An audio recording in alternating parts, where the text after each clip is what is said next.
Hi friends, welcome to our read aloud for today. I have for you Fuzzy Rabbit. So I'm wondering if this story is going to be kind of like the one we read on Monday, kind of like the Velveteen Rabbit. So let's see what happens to our Fuzzy Rabbit here. Fuzzy Rabbit had been with the family for as long as he could remember. His dungarees were faded, he had a hole in the elbow of his sweater, and his buttons were all odd ones of different sizes. One of the stitches of his mouth had come undone, and he couldn't even smile. Oh, poor little guy. But he's so adorable. His little girl, Ellen, kept telling him to cheer up. He tried, but he felt lonely and down in the dumps. He remembered the old days when Ellen used to take him to school in her knapsack. That was interesting. He liked learning things. He liked the other children. So there's Ellen. And there he is at school. He used to sit next to Ellen and help her with her math and watch her paint.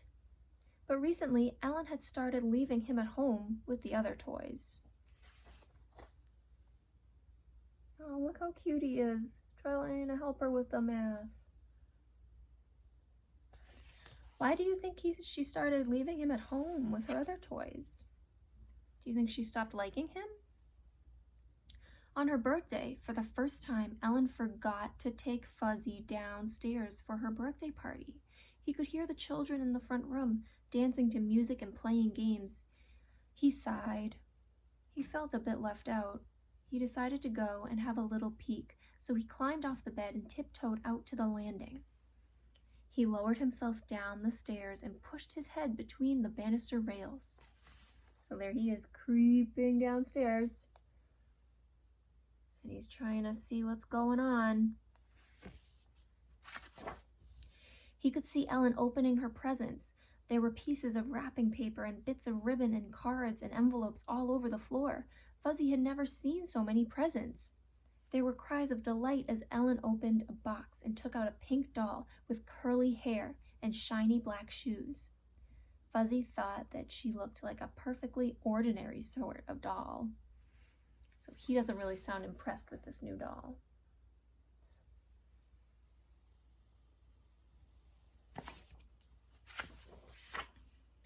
Ellen was excitedly opening her next present. Inside was a feathery owl wearing a pair of spectacles. Ellen showed him off to her friends. Fuzzy couldn't see what all the fuss was about.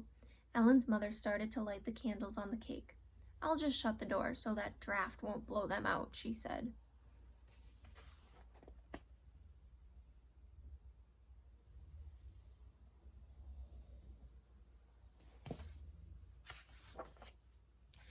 It was dark and cold on the landing, and Fuzzy couldn't watch the party anymore, so he went back to Ellen's room and climbed up on the bed. He kept thinking what a lot of fun the children were having. That night, Ellen was allowed to stay up late.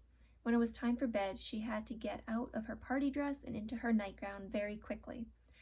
She put the pink doll and the owl onto her bed next to Fuzzy. "Move over, Fuzzy," she said. Aww.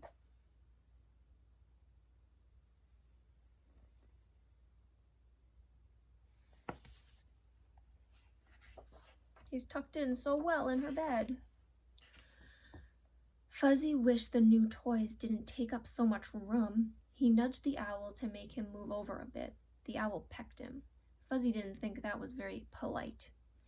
Fuzzy hoped Ellen would see that he was being squashed, but after saying good night, she went straight to sleep because she was so tired. "Excuse me," he whispered to the pink doll, "but I need some more space." She pretended not to hear him. Fuzzy gave her a push, but she pushed him back, and Fuzzy fell over the side and rolled underneath the bed.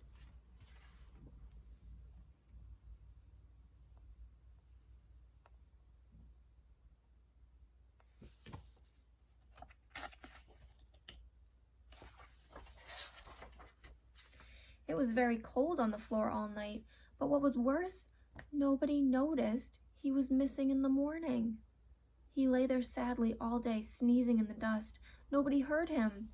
Fuzzy wondered if Ellen would remember him when she came home from school. Would she think of looking under the bed? At 4 o'clock, Ellen's friend Mary came over to play. "What shall we do this afternoon?" asked Mary. "Let's play nurses," said Ellen. They got out Ellen's nursing kit and uniform from the dresser. There he is peeking out under the bed.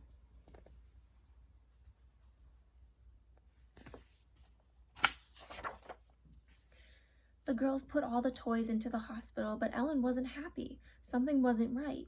Something was missing. "Where's Fuzzy?" she said. The girls searched in the closet, behind the curtains, and under the bed covers. "He's lost," said Mary. "He must be hiding," said Ellen. She looked under the bed. "Fuzzy, what are you doing down there? You're all dusty." Ellen picked Fuzzy up and gave him a hug. So she did remember him.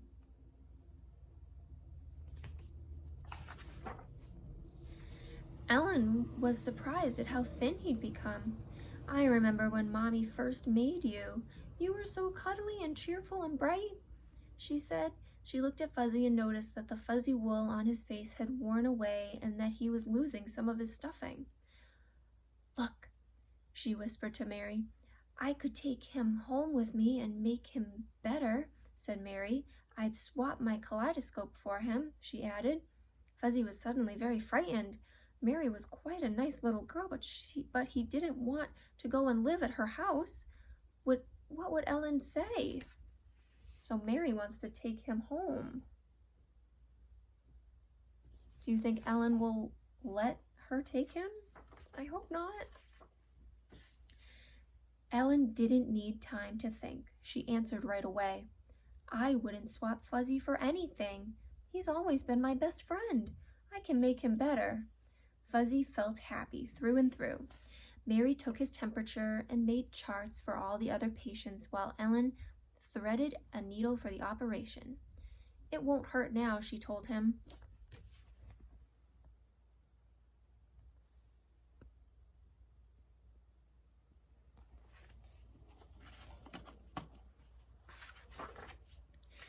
Ellen pushed all his stuffing back in and sewed him up. "All over now," she said.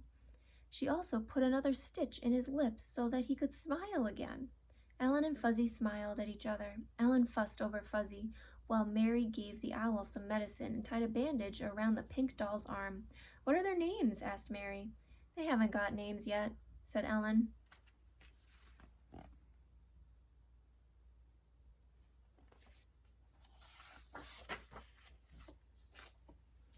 Fuzzy looked across at the new toys sitting in the old cradle. He thought how horrible it must be not to have a name.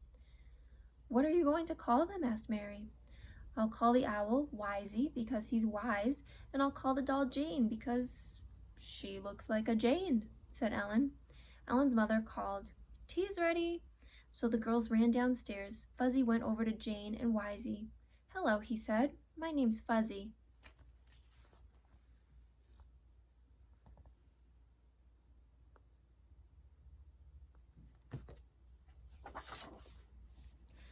Just then the door opened and Ellen and Mary came back. They sat all the toys down in a circle and set out the doll's tea service.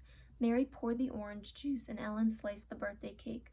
She gave Fuzzy the biggest piece because he'd been so brave.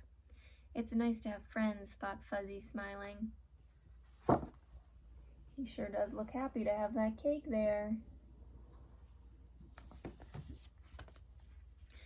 And that was Fuzzy Rabbit. So I hope you enjoyed our stories this week about rabbits and fun little bunnies. All right, that's all I have for you today. Bye, guys.